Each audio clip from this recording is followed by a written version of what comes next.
రాజమహేంద్రవరంలోని మార్కండేయ స్వామి ఆలయం ఎదురుగా ఉన్న మార్కండేయ స్వామి ఘాట్లో దంపతులు గోదావరిలోకి దూకి ఆత్మహత్యకు పాల్పడ్డారు. కాకినాడ సమీపం తూరంగిలోని డ్రైవర్స్ కాలనీకి చెందిన కాళ్ల వెంకటరమణ, వరలక్ష్మి దంపతులు గత కొంతకాలంగా ఆర్థిక ఇబ్బందులతో ఉన్నారు. అప్పులు తీర్చే మార్గం లేక శుక్రవారం ఉదయం గోదావరిలో దూకి ఆత్మహత్యకు పాల్పడ్డారు. పోలీసులు మృతదేహాలను వెలికి తీయించి పోస్టుమార్టం నిమిత్తం ప్రభుత్వ ఆసుపత్రికి పంపారు. వారి వద్ద సూసైడ్ నోట్ను స్వాధీనం చేసుకున్నారు. మెగాస్టార్ చిరంజీవికి మరో గౌరవం దక్కింది. సినీ, సామాజిక రంగాల్లో చేస్తున్న సేవలకు గాను చిరంజీవికి బ్రిటన్ పార్లమెంట్ జీవితకాల సాఫల్య పురస్కారం ప్రకటించింది. ఈ నెల 19న హౌస్ ఆఫ్ కామన్స్లో ఆయనను సత్కరించి పురస్కారాన్ని అందించనున్నారు. ఈ నెల 17వ తేదీ నుంచి ప్రారంభమయ్యే 10వ తరగతి పరీక్షల్లో ఎలాంటి లోటుపాట్లు లేకుండా పకడ్బందీగా నిర్వహించాలని జిల్లా కలెక్టర్ పి. ప్రశాంతి ఆదేశించారు.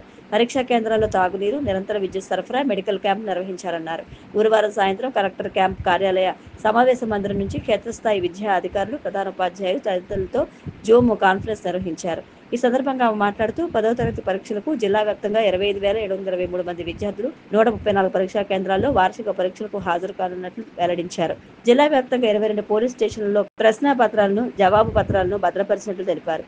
ఇప్పటికే జిల్లాకు సెట్ 1, సెట్ 2 ప్రశ్నాపత్రాలు చేరుకున్నట్లు వెల్లడించారు. జిల్లాలో 6 సమస్యాత్మక పరీక్షా కేంద్రాలను గుర్తించినట్లు డీఈఓ వాసుదేవరావు తెలిపారు. 1,100 మంది ఇన్విజిలేటర్లు, 10 స్క్వాడ్ బృందాలు ఏర్పాటు చేసినట్లు తెలిపారు.